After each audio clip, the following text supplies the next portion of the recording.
Labari da ɗumi-ɗuminta. 'Yan sanda sun samu nasarar kama wani mutumi dauke da AK-47 guda 53 a nan jihar Nasarawa. Rundunar 'yan sandan Najeriya rashin jihar Nasarawa ta ce ta kama wani matashi mai suna Abubakar dan shekara 35 dauke da bindiga kiran AK-47 guda 53 da kuma alshashi miliyan 260 wanda ba a san inda ya nufa da su wannan alshashen ba.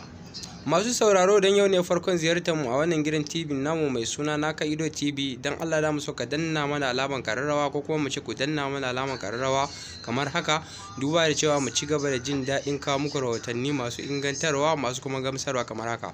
Duba da cewa kamar wannan taron jama'a da kowa gari gabaki daya, a nan ne aka samu nasarar kama wani dan ta'adda mai suna Abubakar dan shekara 33. Wasu daga cikin su cewa suke a basu shi da mun su kashe shi, wasu kuma daga cikin su suna ce a bar ma hukuma su hukunta shi tunda su ne masu dauke da doka a kasar Najeriya. Amma cewar wasu daga ciki, duk da cewa wai hukuma ba wai aka saba kama dan ta'adda a kasa masa komai ba a sake shi, to duk da cewa dai ba mu san me yasa hakan yake faruwa ba, to masu sauraro a nan da ku dan dakace mu, shi kuma mun sake duba muku sauran rahotanni kamar haka.